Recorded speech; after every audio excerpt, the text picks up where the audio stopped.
इस पावन अवसर पर इस सम्मान समारोह का संचालन कर रहे आदरणीय गुरुजी, उपस्थित मुख्य अतिथि महोदय, डीएस जुडिशियल अकेडमी के आदरणीय डीएस सर और सभी उपस्थित गणमान्य अधिवक्ता साथी एवं भाइयों बहनों, मेरा डीएस सर से मिलना एक सौभाग्य ही था मेरा। लिटरली मैं बताऊं तो मैं एक यहाँ प्रतिष्ठित कोचिंग संस्थान में गया था जब फॉर्म आ गया, और मैंने उनसे अनुग्रह किया कि गुरुजी मुझे कुछ टिप्स दे दीजिए, सिलेबस मैंने कवर कर रखा है, शायद मेरा सिलेक्शन हो जाए। तो मैं उनका बड़ा आदर पूर्वक जो है यहाँ पर नाम नहीं लूँगा, लेकिन मेरे मन में बहुत ही सम्मान है उनके प्रति। उन्होंने कहा बेटा 2 साल में सिलेबस कवर करता हूँ मैं, और अब 2 महीने में मैं आपको क्या पढ़ा दूँगा, तो आप हमें क्षमा करें, देख लीजिए कहीं और।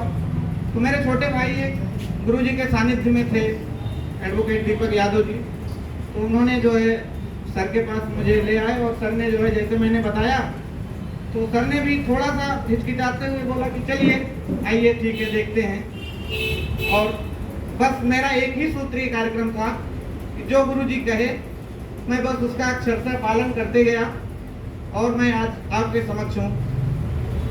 और मेरा बहुत अनुभव नहीं है, जैसा हमारे अन्य भाई बहनों ने बताया कि उन्होंने लंबी तैयारियां करी और ये करी। तो बीइंग ए सर्विस कैंडिडेट मैंने बीच बीच में पढ़ाई कर ली, बीच बीच में अपने दायित्वों का निर्वहन किया, लेकिन कुल मिला के ये था कि सिलेबस मैंने कवर किया हुआ था।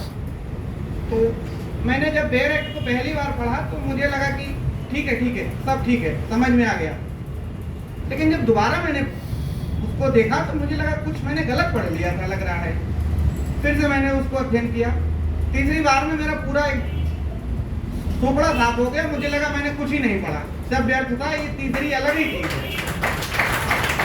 तब मुझे लगा कि नहीं, अब मैं शायद कुछ चीजें सही दिशा में जा रही हैं और मैं पकड़ रहा हूँ चीजों को। और जब गुरुजी ने यहाँ पे मुझे उस पर एक फाइन ट्यूनिंग करी, प्रोसेस स्कोर कर रहे हैं, गुरुजी बोला आप चिंता आप ठीक हैं। और मैं अपने जो है अंतःमन से ये कह रहा हूँ कि शायद वही रिदम मेरा प्री तक रहा, और मेरे प्री में भी उतने ही नंबर आए जितने यहाँ गुरुजी के यहाँ आते थे। और मैं एक्स सर्विसमैन कोटे से ऊपर जनरल कोटे में क्वालिफाई किया प्री में। मेंस के लिए गुरुजी ने बोला कि आप तैयारी करो बस। मेरी हिम्मत नहीं हुई कि मैं यहाँ आके गुरुजी के पास बैठ के लिख पाऊँ, क्योंकि मैं बोला कि सर मेरा सिलेबस ही एक बार भी नहीं कवर है। फिर मैंने गुरुजी ने मुझे आदेश दिया कि आप लिखो बस, 3 घंटे आप लिखने की प्रैक्टिस करो। तो कुछ मेरे दोस्तों ने बताया कि वहाँ एडवर्स कंडीशन होती है सेंटर पर, कई बार बिजली नहीं होती है, तो मैं ऊपर के कमरे में कभी बत्तियां बंद कर देता था, कभी पंखे बंद किया, और उसी एक सूत्री कार्यक्रम पे 3 घंटे लिखने का अभ्यास करता रहा। और मेंस का एग्जाम देने के बाद मैं गुरुजी के पास आया, बोला गुरुजी बस हो गया है और देखिए क्या होता है।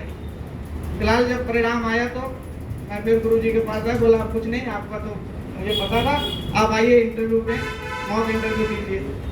और मैं एक चीज़ यहाँ पर बड़े ही ईमानदारी के साथ कहना चाहता हूँ कि आदरणीय सर ने एक बात कही थी, एक दिन जजमेंट राइटिंग की क्लास में आए थे, कुछ इन्होंने जब इनका एग्जाम था उसके बारे में एक वाकया शेयर किया था कि देखिए जो विषय है सब आपको आता रहेगा, आपको थोड़ा सा अपने माइंड को कंसंट्रेट करने की आवश्यकता है।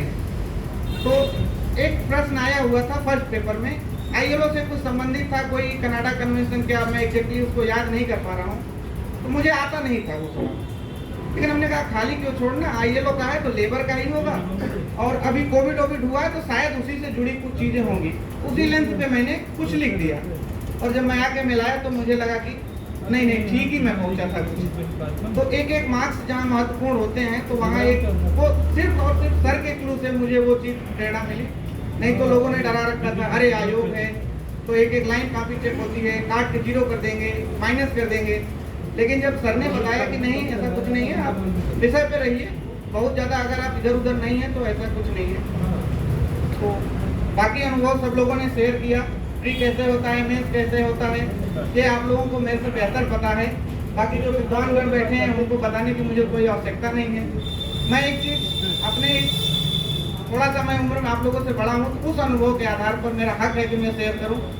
आप जो उधर बैठे हैं और हम जो इधर आ गए, ये थिन लेयर है, ये कोई मेरा बड़ा अचीवमेंट नहीं है, ये केवल वक्त का तकाजा है। हो सकता है आपका समय अभी नहीं आया है, नहीं आप इधर आ जाएंगे, तो मेरा समय आ गया होगा, मैं उधर चला गया।